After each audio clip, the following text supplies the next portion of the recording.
Olá, meu nome é Liliana e eu vou ministrar a oficina Crítica e Música. Dividida em 4 vídeos, Crítica e Música é uma oficina multidisciplinar de ideias em que se discute textos críticos que foram publicados na imprensa sobre um objeto artístico, no nosso caso aqui, a cultura brasileira. O primeiro vídeo foi sobre a polêmica Anitta Malfatti e Monteiro Lobato, e sobre a participação de Villa-Lobos na semana de 22. O segundo vídeo abordou a revista de música popular e o disco Canção do Amor Demais, de Elisete Cardoso. Neste terceiro vídeo, vamos abordar a bossa nova e seu desdobramento no cenário internacional, por conta do concerto no Carnegie Hall, no dia 21 de novembro de 1962. Nós estamos diante de 3 imagens. A do meio é de Antônio Carlos Jobim e Vinícius de Moraes. Eles se conheceram em 1956 no Bar Vilarinho. E a primeira parceria deles foi a peça de teatro Orfeu da Conceição. E dessa parceria veio esta música aqui.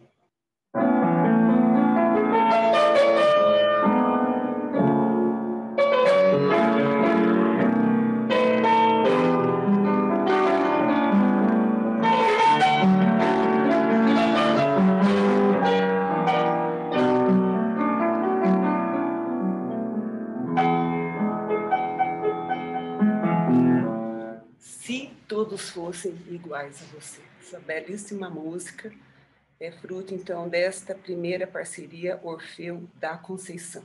A segunda parceria foi, então, o disco Canção do Amor Demais, de Elisete Cardoso.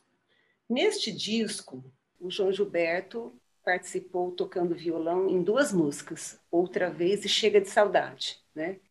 E logo depois, nesse mesmo ano, dia 10 de julho, o João Gilberto gravou Chega de Saudade pela primeira vez.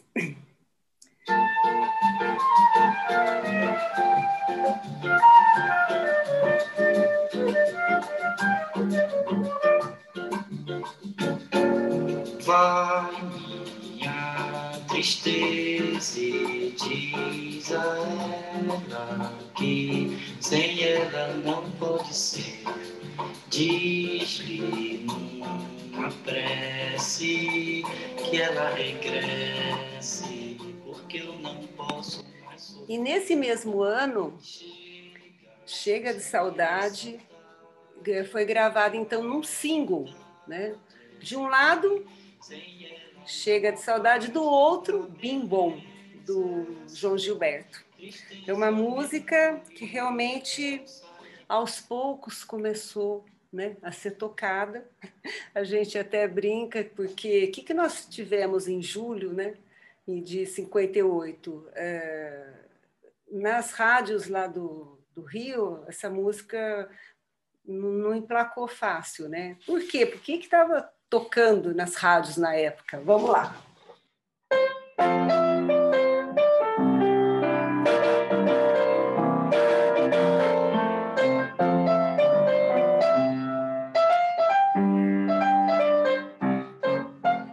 Brasil tinha sido campeão, né, mundial de futebol pela primeira vez, e no final de julho, começo de agosto ali, as rádios só tocavam o hino, a Taça do Mundo é Nossa, né? E o que aconteceu? O disco, então, vem para São Paulo, as pessoas começaram a pedir, né, lá nas rádios, e aos poucos começaram a perceber, né, aquela originalidade, aquela música que estava se formando. Bom, no final do ano, 58 para 59, o João Gilberto grava Desafinado, do Tom Jobim, em parceria com o Nilton Mendonça, e do outro lado do disco, o Obalalá, do João Gilberto. E em 59 sai o primeiro disco, Chega de Saudade. Temos 12 músicas. Na verdade, vamos considerar uma trilogia, os 3 primeiros discos do João Gilberto, em 59. Temos o Tom Jobim, uma pessoa importante aqui, porque ele é o diretor artístico e arranjador, né, do disco. E nos 3 discos nós encontramos músicas dos músicos, compositores bossa-novistas e também de canções da chamada de autores da velha guarda, que a gente considera não tão velha assim, né? Mas são autores que iniciaram ali na década de 30, 40, né? Década de 30, 40 a gente chama de época de ouro, uma época muito importante, né? Então nós temos músicas aí que o João Gilberto trouxe para o repertório ali da Bossa Nova, dando uma roupagem, né, bem especial para elas. O segundo disco, em 1960, O Amor, Sorriso à Flor, nós temos 3 músicas em parceria, Tom Jobim e Newton Mendonça, né? No primeiro disco, a gente teve o Desafinado, do Newton Mendonça e do Tom Jobim. Aqui, então, 3 músicas, samba de uma nota só, discussão e meditação, né? Também tivemos compositores bossa-novistas e compositores da velha guarda. Em 1961, o terceiro disco, João Gilberto, a gente não vê mais composição do Newton Mendonça, né? Ele havia morrido em 1960. Assim que o Samba de uma Nota Só começou a fazer sucesso, ele faleceu, infelizmente. Então, nesse disco, a gente vê muitas músicas aí da tradição do samba, que o João Gilberto trouxe, né, para a sua música. E nós vamos iniciar agora a recepção, né, desses textos que saíram sobre a Bossa Nova. No Brasil, em música popular, eu considero a Bossa Nova o primeiro movimento, o primeiro momento importante, né, em que vários veículos de comunicação, vários autores, cronistas, né, musicólogos, escreveram sobre um fenômeno que estava iniciando. Então, a gente vai começar aqui. Uma primeira crítica que a gente tem notícia é no final de 59, e o Aloysio Flores, ele chama a Bossa Nova de samba Bossa Nova, né? Porque era assim que no início eles começaram a chamar. E a gente precisa perceber uma coisa, né? A palavra Bossa Nova, no disco Chega de Saudade, aparece 2 vezes, né? No texto de apresentação do Tom Jobim, que ele fala, olha, é um baiano Bossa Nova, e também no texto, na letra de Desafinado, né? Isso é Bossa Nova, isso é muito natural. Então, a palavra, aos poucos, né, ela veio se transformando em Bossa Nova, tanto que tem gente que escreve com hífen, mas naquele momento ainda tínhamos a palavra samba Bossa Nova, porque, na verdade, a Bossa Nova era um samba, né? E aí o Aloysio Flores vem falar sobre o João Gilberto, né? E ele traz, na verdade, não é a voz dele, né? Ele traz aqui um relato de algumas pessoas, né? Então, para os renovadores, enfim, o João Gilberto é um gênio de interpretação. Então, em 59, o João Gilberto tinha 29 anos, é o principal intérprete da Bossa Nova. O Antônio Carlos Jobim, pai artístico e mestre de João Gilberto, escreve músicas às quais a voz do cantor se ajusta matematicamente. Mas o timbre e a intensidade da voz de João Gilberto não agrada a todos, é claro. Então, interessante esse é claro. Aí ele traz o cronista Stanislau Ponte Preta, que parece ser entendido em questões de samba, diz que João Gilberto canta para baixo. Sargentelli, um dos catedráticos do samba de Teleco-Teco, jura que João Gilberto é um fenômeno passageiro, que morrerá ao aparecimento do primeiro samba de Ari Barroso. No entanto, o próprio Barroso considera João Gilberto um cantor definitivo. Dorival Caymmi foi além. Acho que João Gilberto é a melhor coisa que a Bahia já produziu em matéria de música. Nós temos um texto de 1960, e que também ele traz aqui um depoimento do Hermínio Belo de Carvalho, né? Então, na verdade, o Hermínio está falando. Tom Jobim, que eu acho genial, é uma árvore com uma porção de macaquinhos na sombra.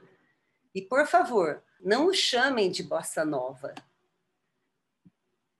Tom é simplesmente um músico maravilhoso, elástico, evoluído e que expõe no pentagrama as ideias mais audaciosas.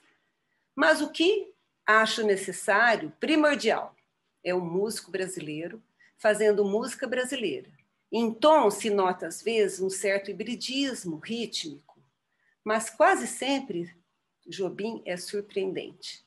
Já analisar João Gilberto é assunto perigoso. Tem duas condições para ser cantor: é afinado e tem senso rítmico incomum. Ademais, conhece o braço do violão como ninguém. Falta-lhe a terceira qualidade, bastante dispensável para o meu gosto, que é voz potente. E levemos em consideração que, se voz bonita marcasse ponto, o Armstrong estava perdido. Em resumo, gosto de João Gilberto, embora não veja nele a originalidade tão alardeada. Com certeza, ele refez, né, essa afirmação. E aí tem até uma questão da voz, né, que a gente, mais lá na frente, a gente vai voltar a falar, mas o João Gilberto, ele apareceu cantando nos Garotos da Lua no final dos anos 40, 1949, e o João Gilberto tem uma voz pulsante, se ele quisesse continuar, né, cantando naquele estilo. E ele tinha ouvido absoluto. Então, é uma voz extremamente poderosa, se ele quisesse, né? Mas ele estava em busca de alguma coisa diferente. Então, e aí eu entro com essa história da vanguarda, né? Que eu estou rodeando, estou falando nesses vídeos, né? Sempre quando algo novo aparece, nem todo mundo percebe, nem essa condição do novo, né? Então, estamos aqui também diante de algo novo, né? Bom, vamos para um texto importantíssimo, Bossa Nova, do Brasil Rocha Brito. Ele é o primeiro trabalho de relevância sobre a Bossa Nova. Ele foi publicado posteriormente, em 1963, no jornal A Tribuna, e em 68, nesse livro Balanço da Bossa, do Augusto de Campos. Esse estudo ele tem assim, uma grande importância estética para a música popular, pois foi a primeira vez que se fazia uma apreciação técnico-analítica dos diversos aspectos que constituíam essa música.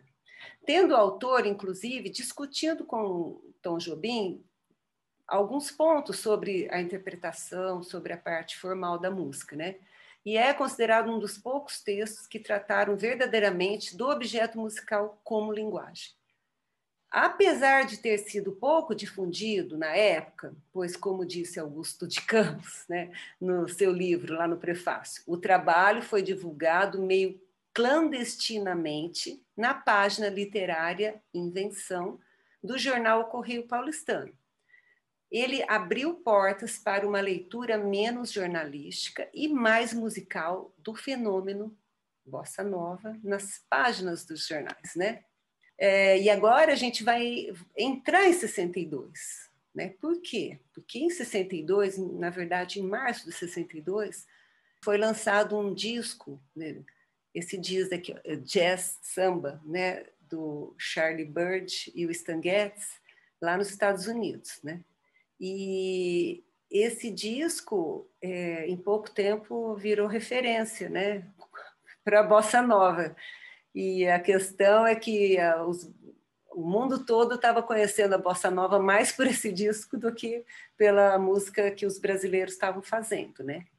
Nós temos ainda, em 62, um encontro importante, né, que marcou muito, porque, na verdade, tivemos o Tom Jobim, Vinícius de Moraes, o João Gilberto e os Cariocas, né? Eles se apresentaram lá na boate Ao Bom Gourmet, e eu estou colocando o Newton Mendonça aqui, porque ele é uma outra figura muito importante que eu considero, né? Assim, das pessoas mais representativas da Bossa Nova. E aí saiu um texto, né? Que não tinha nem o autor, né, marcado, mas enfim, saiu. A gente está aqui para analisar, né, os diversos textos, né? Então a gente vai ver uma diferença grande entre eles. Bom, estamos chegando perto de novembro. O que aconteceu no dia 21 de novembro? Os brasileiros foram convidados para participar de um concerto, né, lá no Carnegie Hall. Então, realmente, nós vamos agora adentrar em um outro momento, né? Então, o primeiro momento, as pessoas estavam conhecendo aquela música que estava sendo apresentada, né?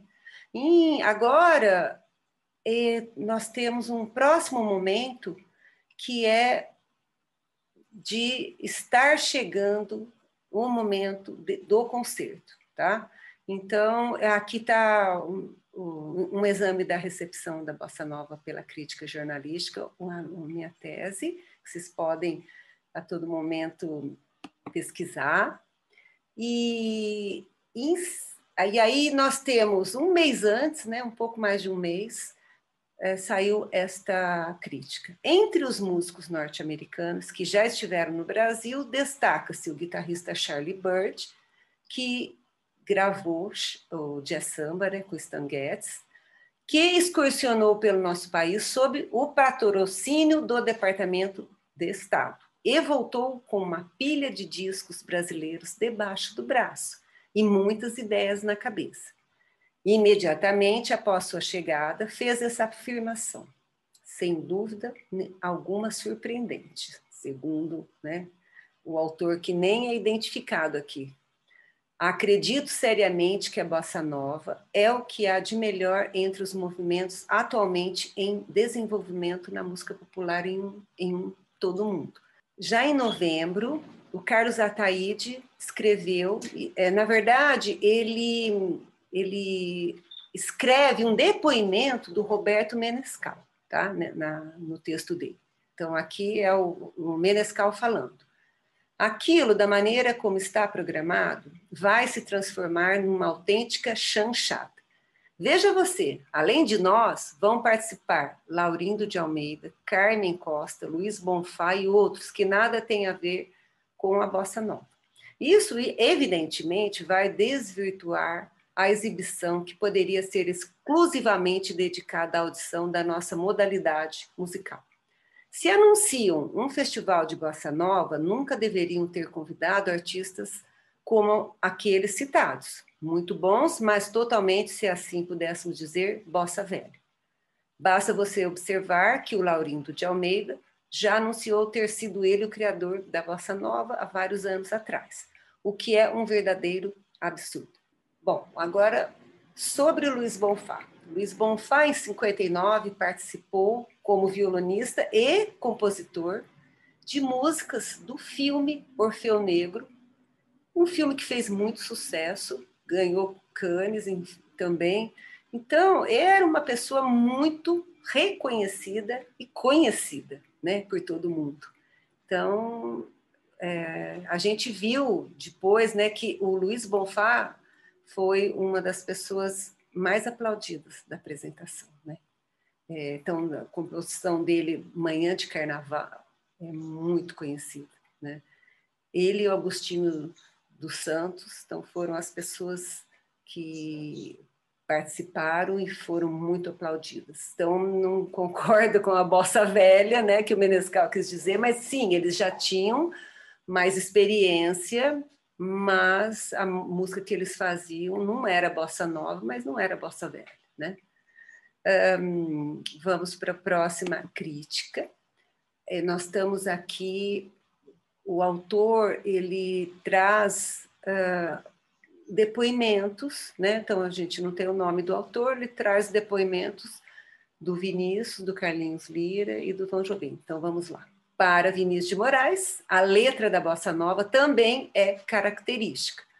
Busca a clareza na simplicidade. Foge dos temas mórbidos, apoia-se num romantismo sadio. Sua interpretação deve ser natural, apenas com um cuidado maior na enunciação das palavras. O bom cantor de bossa nova não usa formas bombásticas de interpretação. Canta como qualquer um possa cantar. Carlinhos Lira explica que existem duas correntes principais na bossa nova, ambas autênticas. De um lado, são os nacionalistas, dentre os quais me incluo, ele, né, que procuram raízes brasileiras para as criações de bossa nova, que repudiam uma influência maior do jazz. Então, aqui a gente está falando, ele participava do CPC, Centro Popular de Cultura, ele, Nara Leão, Vinícius de Moraes, nessa época de 1962, eles estavam bem atuantes, né? E vamos lá, do outro lado estão os da corrente jazzística, liderados por Luizinho Essa, Sérgio Mendes, e que tem em Leni Andrade sua maior intérprete. Mas as duas correntes têm coexistência perfeitamente pacífica e vamos todos trabalhar em conjunto para obter sucesso nos Estados Unidos. Isso é na visão do Carlinhos Lira. Agora, a visão do Tom Jobim. Para Antônio Carlos Jobim, a tentativa de definitiva implantação da autêntica bossa nova nos Estados Unidos, que agora se vai fazer, é um esforço adulto da música brasileira. Já não vamos tentar vender o aspecto do exótico, do café e do carnaval. Já não vamos recorrer aos temas típicos do subdesenvolvimento. Vamos passar da fase da agricultura para a fase da indústria. Vamos apresentar a nossa música popular com a convicção de que ela não só tem características próprias, como também alto nível técnico. E acho que conseguiremos nos fazer ouvir e respeitar. Acima de tudo, cada um de nós pensa no Brasil muito acima de seus interesses e de suas conveniências. Eu, por exemplo, não tenho nenhum entusiasmo por avião e por temperaturas de 10 graus abaixo de zero. Sou da cadeira de vime e do pijama listrado, mas acho que essa viagem vale o esforço. Então, a gente estava aqui há 9 dias do concerto. Então, é uma crítica que não tem autor, né? Ninguém assina a matéria. Bom, aqui já aconteceu, né? Então, antes da gente ler, então vamos lá ouvir um pouquinho, né? Uma música que a gente... Vamos ouvir o João Gilberto tocando outra vez. Apresentação lá do Carnegie Hall. Milton Banana na bateria.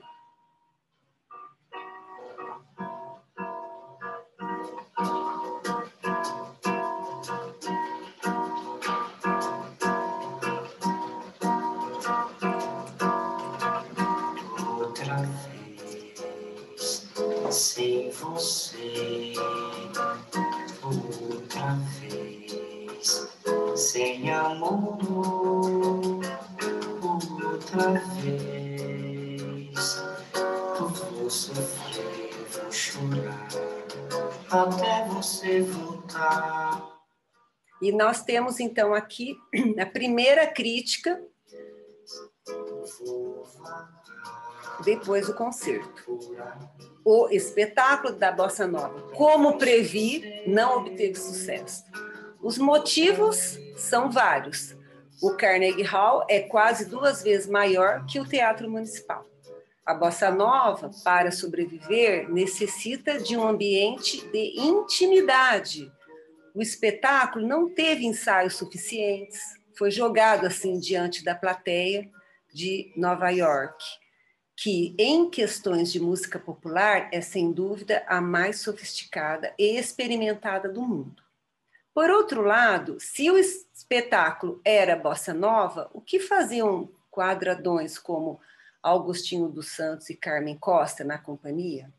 E ainda a deficiência de nossos instrumentistas, à exceção de Bonfá, numa terra onde qualquer combo tem instrumentistas eficientes. Bom, e aí ele segue. O responsável principal pelo erro foi o cavalheiro chamado Sidney Fry, que estava, evidentemente, explorando os artistas brasileiros. O dito pagou aos músicos um cachê de $150 por cabeça, o que é risível para uma apresentação no Carnegie Hall. Nossos artistas ainda são muito ingênuos e não têm, nos seus sindicatos de classe, controlados invariavelmente por pelegos ou indiferentes, os meios adequados de defesa contra o tubaronato internacional, né? Então, nós tivemos no dia 28 várias críticas, né? E uma delas é a do Antônio Maria. Antônio Maria era um crítico que não gostava da bossa nova. Então, o Antônio Maria é o letrista de Manhã de Carnaval.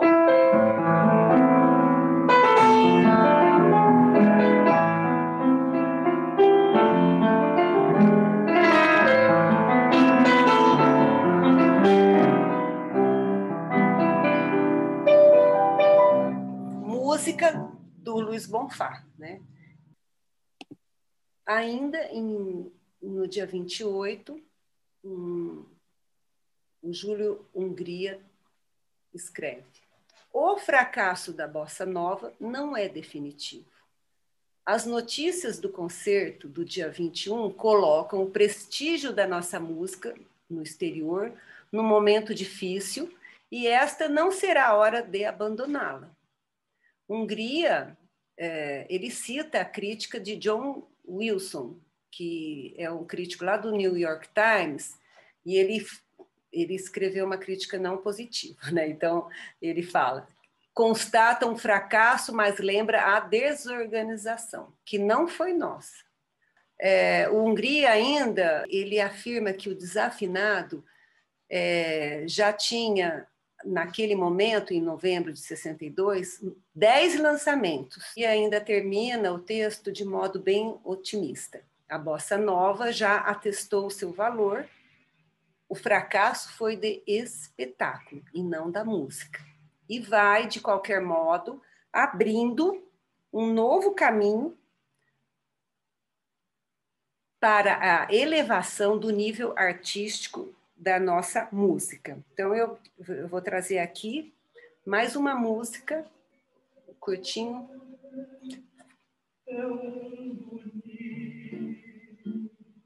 Augustinho dos Santos, Luiz Bonfá, Oscar Castro Neves, apresentando-se lá no Carnegie Hall, no dia 21.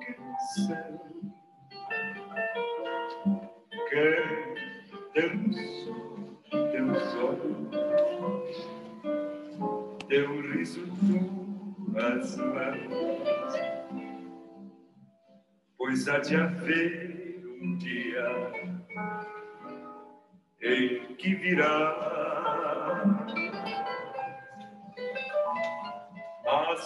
Agora a gente vai para o próximo texto, que é justamente do Silvio Túlio Cardoso. É um texto também do dia 28, e ele escreve: o cronista está de volta ao Rio depois de 13 supermovimentados dias em Manhattan. Para nossa surpresa, estamos vendo um insucesso por grande parte da imprensa carioca, o que se constitui, antes de mais nada, em imperdoável leviandade. O caso dos cronistas Antônio Maria e Tinhorão pode, no entanto, ser perfeitamente explicado. Ambos nutrem um tremendo desamor por tudo que se refere à música popular brasileira moderna e, muito especialmente, pela bossa nova. Para o primeiro, a ausência de Vinícius de Moraes que, e por ele deificado diariamente, serviu de grande pretexto para pulverizar um espetáculo a que não assistiu pessoalmente e do qual só teve notícias por terceiros. E o segundo é bastante conhecido como um dos puristas mais recalcitrantes, não acenando nada que fuja da órbita Pixinguinha, Aracide Almeida, Moreira da Silva e adjacências. É claro que o show esteve longe de ser perfeito. A presença de amadores ao lado de João Gilberto, Luiz Bonfá, Agostinho dos Santos, Sérgio Ricardo e dos dois conjuntos instrumentais não se justificou de maneira alguma.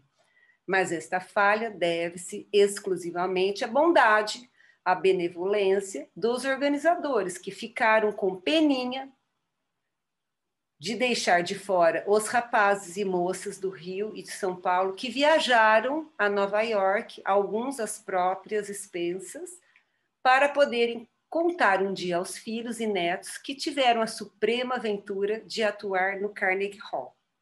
Então, eu vou mostrar agora para vocês, a gente falou do Sérgio Ricardo, o zelão que o Sérgio Ricardo tocou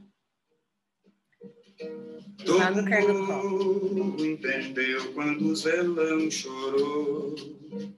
Ninguém riu, nem brincou, e era carnaval. Todo mundo entendeu quando o zelão chorou. Ninguém riu, nem brincou, e era carnaval. E vamos seguindo, o próximo texto é no dia 29, também do Silvio Túlio Cardoso, e aí ele segue. O cantor mais aplaudido foi Agostinho dos Santos. Tom Jobim custou a se lembrar da letra em inglês de Corcovado. Foi aplaudidíssimo. O crítico Stanley Dance gostou muito de Oscar Castro Neves ao piano. Cláudio Miranda agradou bastante com sua versão anglo-brasileira de Só Danço Samba. Ana Lúcia estava nervosíssima. Carmen Costa tocou o afoxê e rebolou no melhor estilo gafieira. Sucesso total. A grande concessão foi feita por José Paulo e Bola 7, que tocaram com as guitarras nas costas. Muito circo, Dudu, sem dúvida alguma.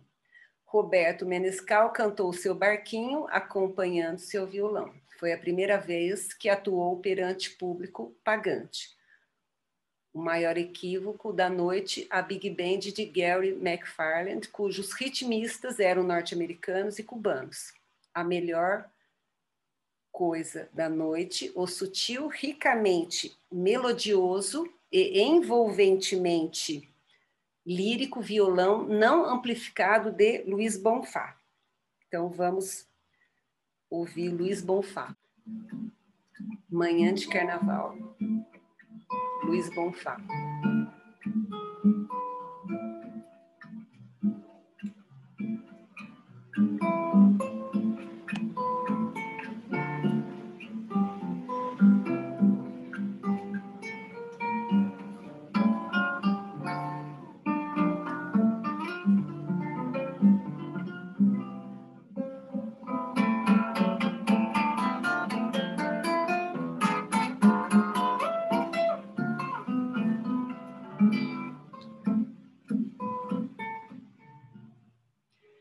Muito bem, agora vamos para a próxima crítica, que é dia 4 de dezembro. A gravadora Audio Fidelity já havia editado 2 discos de da Bossa Nova, com Oscar Castro Neves e sua orquestra, e Lalo Schifrin. Bom, todo esse pessoal já tinha gravado discos de Bossa Nova, né? E aí ele traz um depoimento do Sebastião Bastos, diretor da Audio Fidelity do Brasil. Para ele, parte do público realmente retirou-se da casa, mas isso só ocorreu após a apresentação dos artistas patrícios, lá dos Estados Unidos, né, da América. quando ia iniciar-se o programa a cargo das orquestras norte-americanas. Então, acho interessante, porque nós vamos ver agora uma foto, né, do Carnegie Hall cheio, 3.000 pessoas lá dentro. E aí a gente vê, né? Dizem que 1.000 pessoas não conseguiram entrar, ou seja, muita gente. Eu acho importante essa foto e é uma crítica, enfim, bem negativa do evento, mas com muitas páginas, fotos, e realmente a gente consegue enxergar, né, que estava cheio.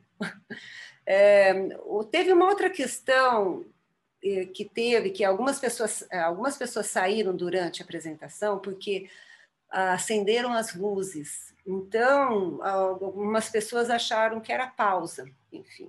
Então, vamos ler, então, Bossa Nova desafinou nos Estados Unidos, né?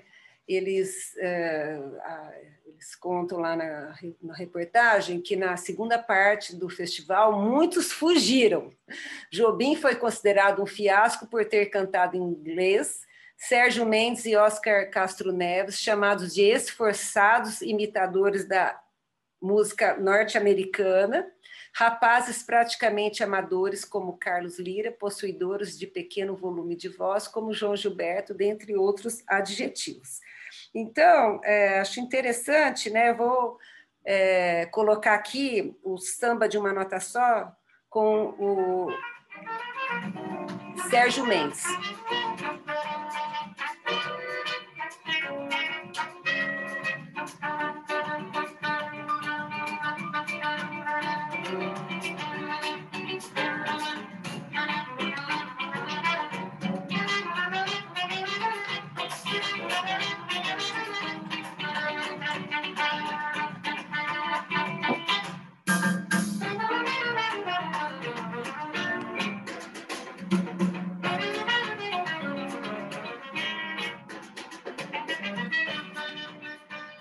A reportagem se orgulhava em enumerar os integrantes da representação brasileira. Então, isso foi muita gente, né? Vamos lá. Cerca de 2 dezenas de músicos, né? Saiu uma matéria no dia 8 também, que transcreve um depoimento do Menescal. E aí o Menescal fala: estamos convencidos de que alguém estava por trás da publicidade negativa e até desmoralizante que vem sendo feita contra o Festival de Bossa Nova em Nova York. Os brasileiros, depois do Carnegie Hall, exibiram-se no Village Gate e na Universidade de Washington, com grande sucesso, segundo provam os recortes de vários jornais americanos e da revista Variety, então, onde aparecem artigos de Leonard Feather, John Wilson e outros papas da música moderna, dentre os quais situa-se a bossa nova brasileira. Os recortes só não devem acrescentar que Antônio Carlos Jobim, Carlinhos Lira e Agostinho dos Santos foram vivamente aplaudidos, e também João Gilberto, que será a capa das revistas Time e Life, né? Então, realmente houve mais 2 apresentações e que pouca gente mencionou, né? O Júlio Hungria escreve no dia 11 de dezembro, e ele fala sobre o sucesso do concerto do dia 5 de dezembro em Washington, né? Ele cita o cronista Túlio Cardoso, quem traz dos Estados Unidos da América o melhor documento da penetração da bossa nova, que concorre para desmentir os comentários e as reportagens apressadas e maldosas que quase deixam a bossa nova sem passagens para voltar. Já a Folha de São Paulo, do dia 20 de dezembro, noticia que o João Gilberto foi contratado lá na boate Blues Angel de Nova York. E a revista Life dedicou-lhe 3 páginas. Então, Estava alguma coisa acontecendo, né, gente? Vamos seguir. Tem um texto do Luiz Cosme, ainda em dezembro, no dia 23. Então, o que me chama a atenção nesse texto, assim, que ele não é um cronista. O Luiz Cosme é um compositor, violinista, musicólogo, né? Um dos fundadores da Academia Brasileira de Música. Então, talvez seja essa diferença na discussão de um cânone que deva envolver o crítico, né? Conhecimento profundo de música. Ele diz, assim como no período da velha guarda, a música popular brasileira continua a versejar sua imortalidade, anunciando novos rumos. E entramos, então, em 1963, essa crítica do Eurico Nogueira França.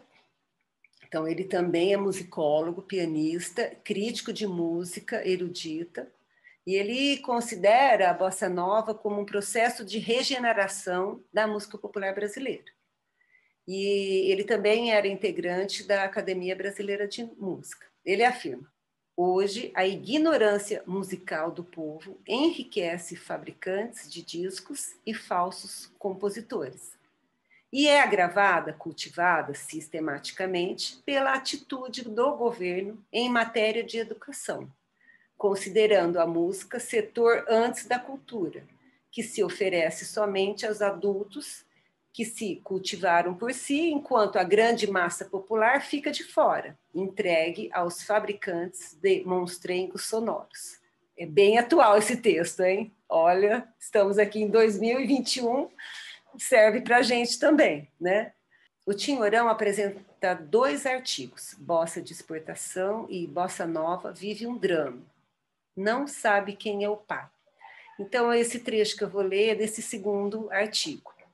Acontece que, para muita gente, o verdadeiro pai da Bossa Nova não seria nem Johnny Alf, nem Tom Jobim, mas exatamente aquela a quem se deveria a batida de violão que viria a afirmar a nova concepção musical, ou seja, João Gilberto. Então, eu gostaria de mostrar aqui para vocês, porque ele fala, 1966, é que esse texto saiu nesse livro, Música Popular, um tema em debate, né? O Tinhorão fez algumas mudanças, mudou também texto, mas no cerne ali, esse texto saiu em 1963, na revista Senhor. Outra observação que eu gostaria de fazer é sobre o Johnny Alf, cantor, pianista, compositor.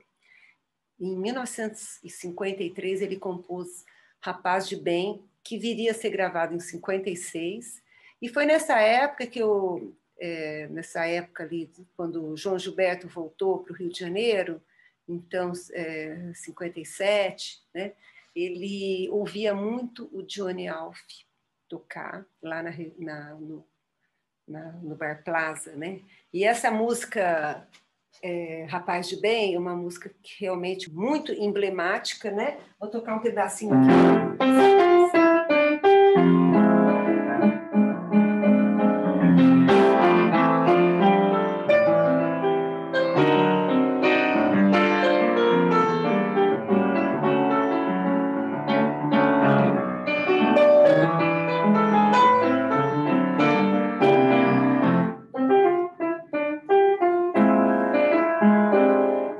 Bom, temos aqui um outro texto do maestro Diogo Pacheco, lá da revista Senhor.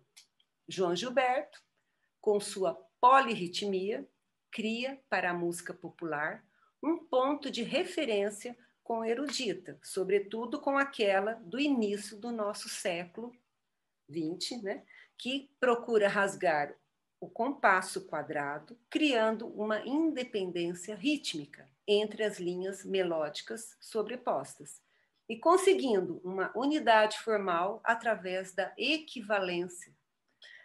Temos aqui outro texto do Júlio Hungria, de maio de 1963.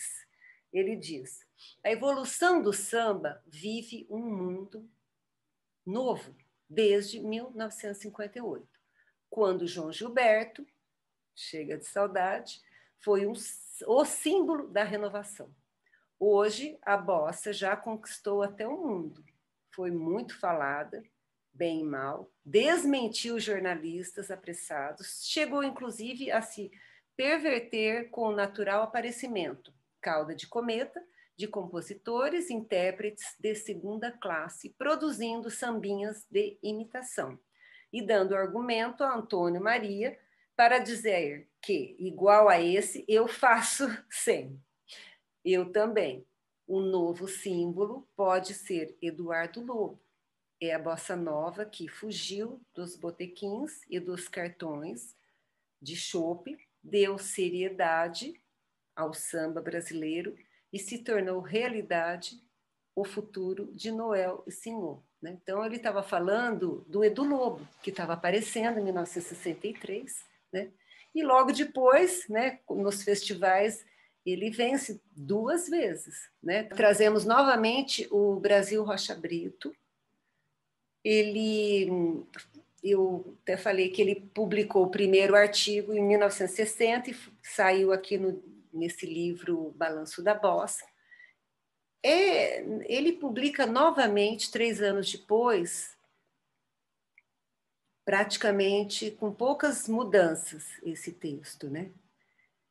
É assim, oportuna a colocação do problema em termos tais que, doravante, o debate resultaria mais adequado ou proveitoso se, com base na aceitação ou rejeição das proposições contidas nessa análise. Né? Muito interessante, um texto muito importante de um musicólogo, né? Que se debruçou para tentar conhecer, entender, analisar a bossa nova. Em 1964, a revista Finesse também publica um texto do Franco Paulino e ele diz que a bossa nova se afirmou, né? Porque, para começar, o bossa novista é um acomodado. Mas o que é, no final das contas, essa bendita bossa nova?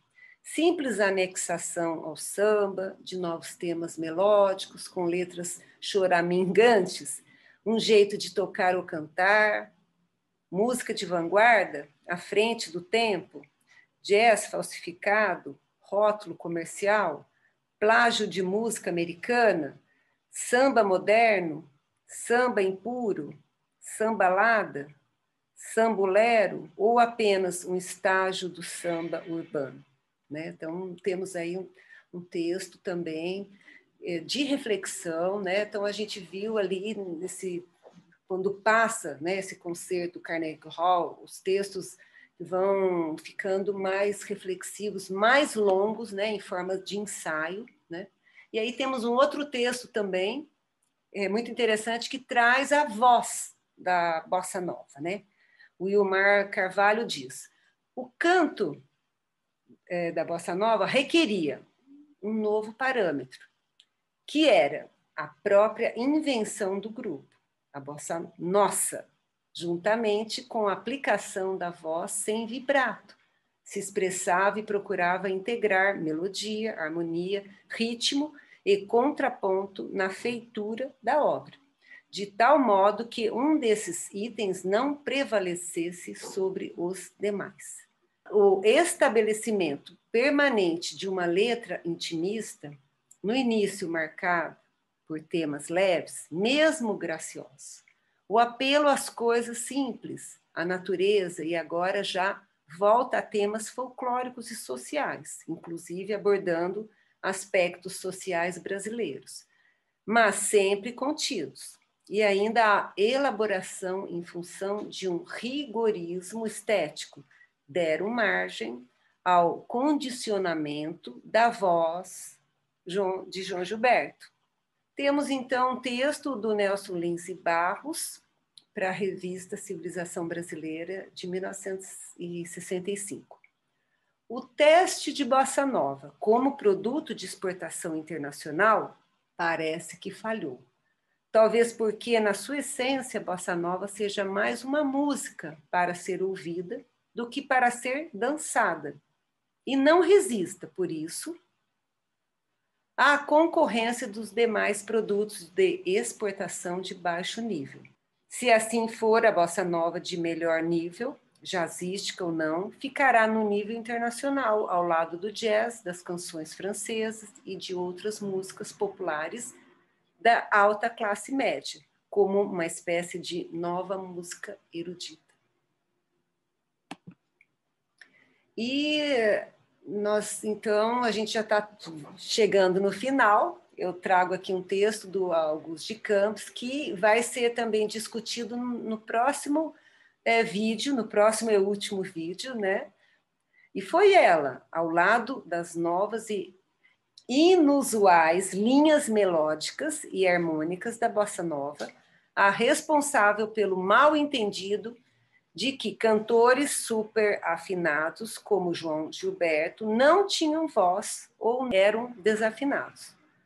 Tema glosado por Newton Mendonça numa das mais importantes letras manifesto do movimento, que é o desafinado. Se você...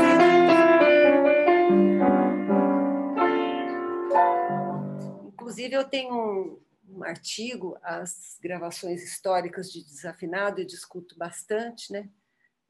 As 5 principais versões, né, que eu considero e analiso melodicamente, harmonicamente, enfim. E a gente vê aqui que o Augusto de Campos, ele coloca, né, tema glosado por Newton Mendonça, porque o Newton Mendonça foi considerado só o letrista da música, enfim, de todas as músicas que ele fez com o Tom Jobim, ele foi considerado só letrista, mas a gente sabe que os dois compuseram música e letra juntos, né? Vocês podem ler lá no artigo depois. Bom, vamos chegando no Balanço da Bossa, do Júlio Medalha. Foi um texto longo, um ensaio, né? Escrito também lá no suplemento literário do Estado de São Paulo, né? O mesmo Vinícius que dizia nesse LP, ô mulher estrela a refugir, né? Diria após o advento da bossa nova. Ela é carioca, olha o jeitinho dela, né?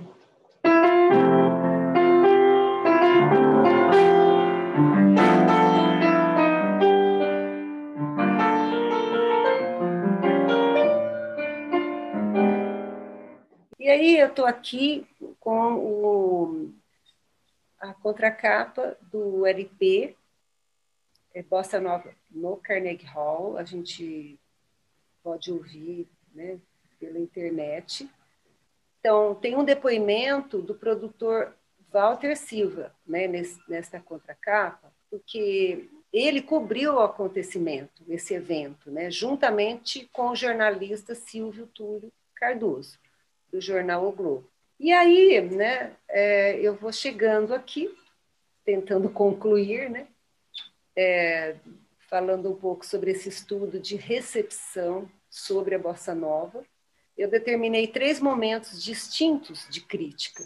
O primeiro, que vai do aparecimento de João Gilberto até a erupção, que é a erupção, né, que é quando lança o disco Chega de Saudade, até os preparativos do concerto em Nova York. O segundo momento, o mais representativo e tumultuado e polêmico, é o próprio mês subsequente ao concerto, quando as mais diversas tendências de crítica vão se colocar. No terceiro momento de recepção, logo depois do grande debate, a bossa nova é recepcionada por uma crítica bem menos tumultuada e tendenciosa, mais reflexiva. Então, nós temos aqui no total de 105 críticas que eu pesquisei. A grande maioria das resenhas sobre bossa nova foi concentrada no concerto do Carnegie Hall, porque foi efetivamente o momento em que os jornais notaram a representatividade daquele evento musical, ou pelo menos perceberam um movimento de disseminação dessa arte musical em outro país. Talvez seja essa é a questão principal que norteou a crítica negativa que se fez dela. Como um movimento que repudiou a valoração dos elementos nacionalistas conseguiu ter acesso ao mercado internacional? Talvez porque havia originalidade naquele trabalho artístico, ou seja, era inovador, causou estridência, debate, polêmica, reação. Que, de fato, a música possa ser traduzida de forma plena, aberta, franca, com o maior número de vozes polifônicas, dissonantes, contrapontísticas, harmônicas, mas, sobretudo, vozes. Nós temos aqui, vamos fazer uma reflexão, né, sobre esses discos, o disco Guedes Gilberto, que é de 1964, e em 68, duas produções importantes, o disco do Frank Sinatra com Tom Jobim, e em 68 ainda, o disco Tropicália, Panes e Circenses. Aqui eu fiz uma lista de críticas que aparecem aqui nesse vídeo, por ordem cronológica, né? E também alguns livros. Inclusive, tem aqui um link, né, que eu participei, fui convidada ali pela TV Cultura de participar do programa Panorama, que eles fizeram aí os 60 anos da Bossa Nova, né, no dia 10 de julho de 2019. E eu fui uma das convidadas, então quem quiser dar uma olhada, um assunto bem gostoso, é um trabalho muito legal. E lá eu, então, tive acesso a esses 2 LPs, fiz uma foto, né? O Chega de Saudade e o Canção do Amor Demais. E vou terminando, né? Agradecendo aí a participação de vocês aqui neste vídeo. Eu espero que tenham curtido. E vamos seguir fazendo música, né? Muito obrigado, um abração. E aí eu termino com